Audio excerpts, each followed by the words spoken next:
بسم اللہ الرحمن الرحیم۔ السلام علیکم ناظرین، امید کرتی ہوں آپ سب ٹھیک ہوں گے، خیریت سے ہوں گے۔ اللہ تعالیٰ اسی طرح خوش رکھے، آباد رکھے۔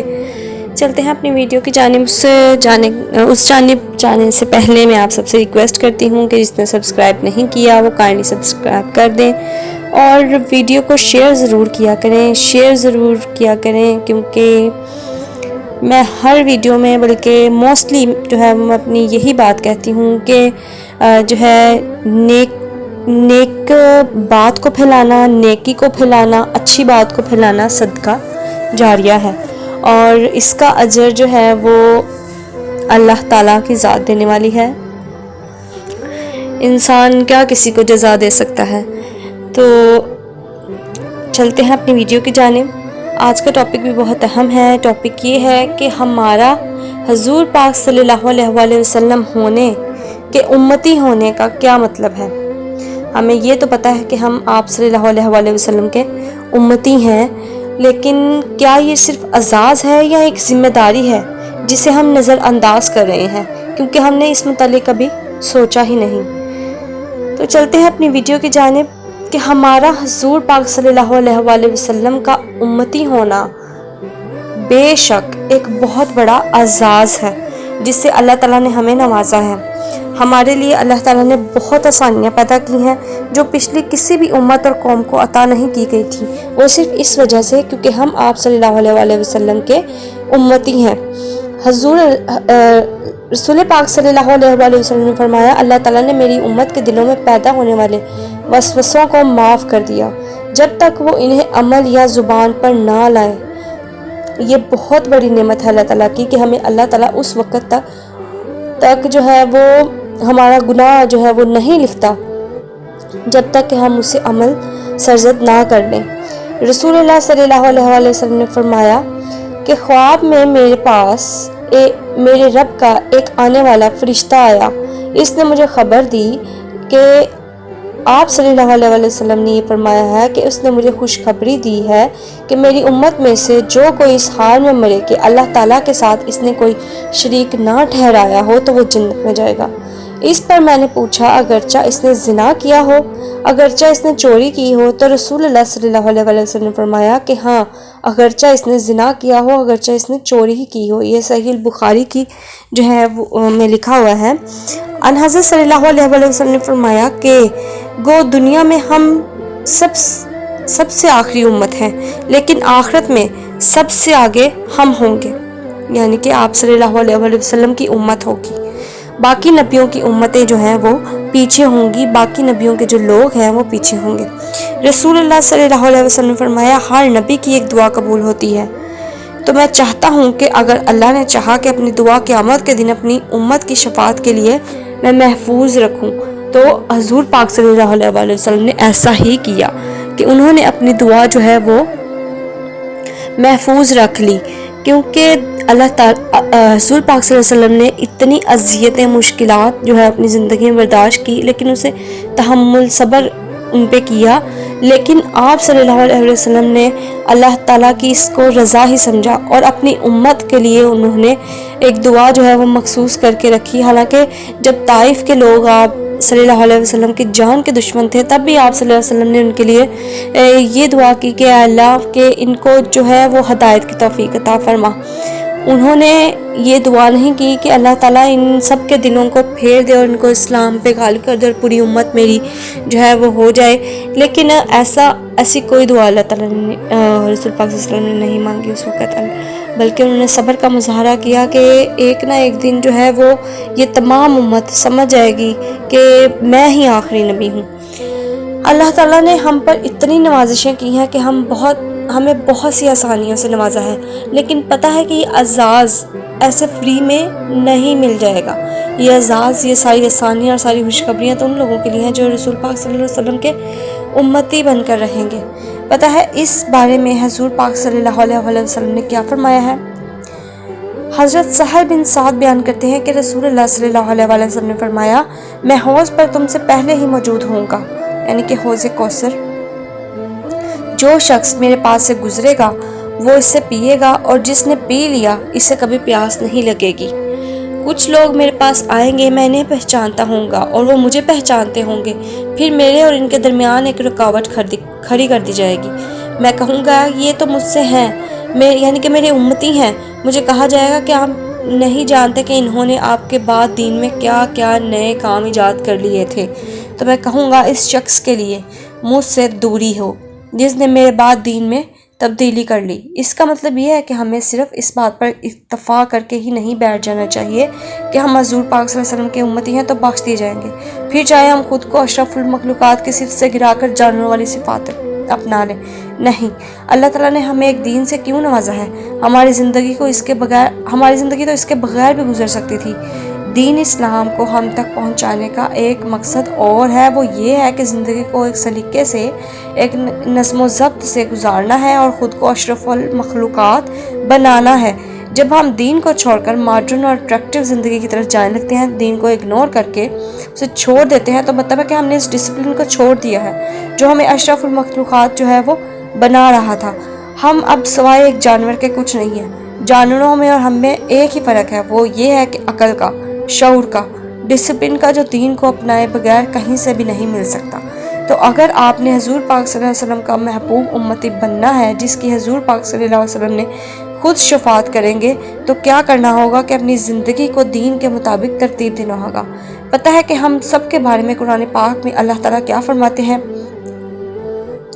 ترجمہ ہے، یہ سورۃ ال عمران کی آیت نمبر 110 ہے، جس کا ترجمہ ہے، تم بہترین امت ہو جو لوگوں کے لیے پیدا کی گئی ہے کہ تم نیک باتوں کا حکم کرتے ہو اور بری باتوں سے روکتے ہو اور اللہ تعالیٰ پر ایمان رکھتے ہو۔ اگر اہل کتاب بھی ایمان لاتے تو ان کے لیے بہتر تھا، ان میں ایمان لانے والے بھی ہیں لیکن اکثر تو فاسق بھی ہیں۔ پتہ ہے ہماری امت ہونے کی حیثیت سے ہماری ذمہ داری اپنے اعمال درست کرنے سے بھی کہیں آگے کی ہے۔ صرف اپنی زندگی، اپنا دین، اپنی نجات نہیں، ہمارا امت ہونے کا سب سے اہم فرض امر بالمعروف و نہی عن المنکر ہے۔ ہم نے نیکی کی تلقین کرنی ہے اور برائی سے روکنا ہے۔ یہ امتی ہونے کی حیثیت سے ہم سب کا فرض ہے۔ اگلا بندہ اس چیز کو اپنائے نہ اپنائے وہ اس کی ہے، لیکن ہمیں اس چیز کے متعلق سوچنا ہے اور ہم یہ فرض کیسے نبھا سکیں گے اگر پہلے اپنے اعمال ہی درست نہ ہو، ہمارے پاس ہی دین کا صحیح علم نہ ہو۔ دوسروں تک پہنچانا ہے تو پہلے خود ہی تو اس کو سیکھنا ہوگا، دین کو سیکھنا ہوگا، پہلے اپنی اصلاح کرنی ہوگی۔ ہم لوگ کہتے ہیں کہ یہ جو فکرہ ہے کہ امر بالمعروف و نہی عن المنکر، یعنی کہ نیکی کی تلقین کرنا اور برائی سے روکنا، اس کا مطلب یہ ہے کہ جب تک ہم میں وہ چیز موجود نہیں ہے تو ہم دوسروں کی اصلاح کیا کر سکتے ہیں؟ ہم خود ہی وہ برائیوں سے، فتنوں سے، فساد سے بھرے ہوئے ہیں، تو ہم لوگوں کی اصلاح کیا کریں گے؟ ہم کیسے اس چیز کا اندازہ لگا لیں کہ ہم ایک بہترین امت ہیں، یعنی کہ ہم ایک امتی، بہت اچھے امتی ہیں جو ہم دوسروں کی اصلاح کر لیں گے؟ اس سے پہلے، اور پتہ ہے یہ بہت آسان ہے، جب آپ بھی کچھ نیا سیکھیں گے دین کے بارے میں، اور وہ جو آپ کو پہلے نہیں پتا تھا، ایک نیا کانسیپٹ، تب آپ کا خود بخود دل کرنے لگے گا کہ آپ یہ بات وہ کسی نہ کسی سے شیئر ضرور کریں، چاہے آپ آزما کے دیکھ لیں۔ اگر حضور پاک صلی اللہ علیہ وسلم نے بھی اپنے خطبہ ہجرت الوداع میں یہی فرمایا تھا کہ جو یہاں موجود ہے وہ اس وقت تک یہ بات پہنچا دے جو یہاں نہیں ہے، یعنی کہ جو شخص یہاں پہ موجود نہیں ہے اس تک یہ بات پہنچا دے۔ اس کا کیا مطلب ہے کہ دین پھیلانا ہم سب کا فرض ہے۔ اگر آپ کو تھوڑا سا بھی علم ہے کسی چھوٹی سی بات کا بھی، کہیں چھوٹی سی بھی غلطی ہو رہی ہے، آپ جانتے ہیں کہ غلط ہو رہا ہے، تو آپ کا کام ہے فوراً اس کی تصحیح کرنا۔ کسی کو دین سمجھنے میں مشکل ہو رہی ہے، آپ جانتے ہیں اس بارے میں، تو آپ اس کی مدد کر سکتے ہیں۔ اس بارے میں ایک بہت بڑی اس کے متعلق ایک بہت بڑی غلط فہمی پھیل چکی ہے کہ آپ دین کی بات ہی نہیں کر سکتے جب تک آپ عالم نہیں ہیں، آپ لوگوں کے مسائل کا جواب نہیں دے سکتے، آپ دین کے معاملے میں کسی کی مدد نہیں کر سکتے جب تک کہ آپ ایک عالم یا عالمہ نہیں ہیں۔ میں جب بھی انسٹاگرام پر کوئی سٹوریز وہ پڑھتی ہوں یا کوئی نیٹ پہ کوئی سرچ کرتی ہوں، تو ایک طبقہ آ کر مسلسل تنقید کرتا ہے کہ آپ عالمہ ہیں، نہیں ہیں، تو پھر آپ لوگوں کے مسائل کا جواب نہیں دے سکتی۔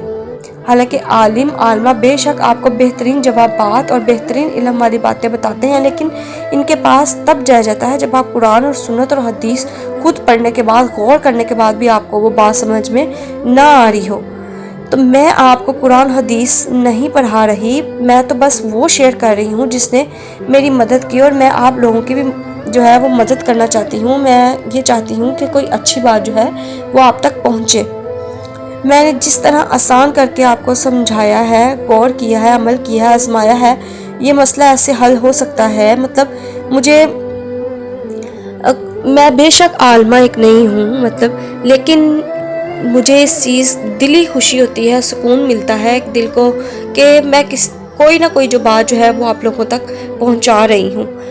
کسی کو جو ہے وہ کس حوالے سے اسٹرگل ہم کر رہے ہیں، ان کی مدد اگر ہم کر رہے ہیں کسی طریقے سے، تو وہ ہمارے لیے یہی سمجھ کر ہمیں کرنا چاہیے کہ ہم اللہ تعالیٰ کی رضا کی خاطر کر رہے ہیں۔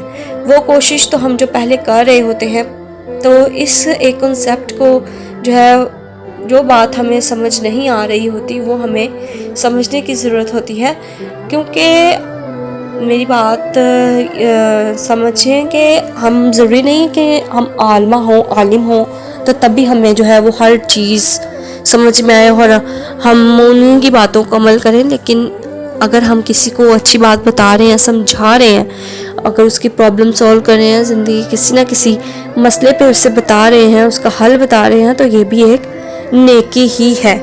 تو اس کو اللہ تعالیٰ کی رضا کی خاطر کرنا، کسی کی مدد کرنا، کسی کو اچھی بات بتانا، تو یہ سب جو ہے نیکی کے زمرے میں آتے ہیں، صدقہ کے زمرے میں آتے ہیں، صدقہ جاریہ کے زمرے میں آتا ہے۔ تو اسی لیے میں ہر ویڈیو میں، ہر ٹاپک سٹارٹ کرنے سے پہلے میں ضرور کہتی ہوں کہ اس ویڈیو کو ضرور شیئر کیا کریں۔ مقصد صرف یہی ہوتا ہے کہ ضروری نہیں کہ ہم بہت بڑے مفکر ہیں، بہت بڑے عالم ہیں، فاضل ہیں۔ اگر کوئی بندہ کسی کو کچھ سمجھا رہا ہے، کیا پتہ ہو کہ وہ بے شک وہ عالم نہ ہو، لیکن اس کی ایک بات جو ہے، اس کا کوئی جملہ، اس کا کوئی ورڈ اس کے دل میں جو ہے وہ اتر جائے اور وہ خود کی اصلاح کر لے، تو کیا یہ اچھی بات نہیں ہے؟ بہت اچھی بات ہے۔ امید کرتی ہوں آپ سب کو یہ ٹاپک بھی اچھا لگا ہوگا، اور مین مقصد اس ٹاپک کو ویڈیو بنانے کا یہی تھا کہ ہم امتی ہونے کا ہم کیا فرض جو ہے وہ نبھا رہے ہیں، کیا ہم اپنی ذمہ داری کو پورا کر رہے ہیں، یا کیا ہم امتی ہونے کا ثبوت دے رہے ہیں۔ اس متعلق ہمیں کچھ نہ کچھ جو ہے وہ ضرور اپنے بارے میں سوچنا چاہیے، اس بارے میں ضرور سوچنا چاہیے کہ ہم کس راہ پہ چل رہے ہیں۔ ہم امتی تو ہیں صرف، لیکن کہلانے کی حد تک، عمل کی حد تک جس دن ہم امتی ہو گئے، ہم اشرف المخلوقات میں سے ہو جائیں گے۔ اور اشرف المخلوقات ایسی مخلوق ہیں کہ فرشتے بھی ان کو سجدہ کرتے ہیں۔ امید کرتی ہوں کہ آپ کو یہ ویڈیو اچھی لگی ہوگی۔ اس ویڈیو کو ضرور شیئر کیجیے گا، اور اللہ تعالی ہم سب کو اس چیز کی توفیق عطا فرمائے کہ ہم نیکی کریں، نیکی کی بات پھیلائیں، اور ایک اچھے امتی ہوں، ایسے امتی جو دین پر چلتے ہوں، اور دین پر چلیں گے تو ہم ایک بہت اچھی اشرف المخلوقات ہیں۔ جزاک اللہ۔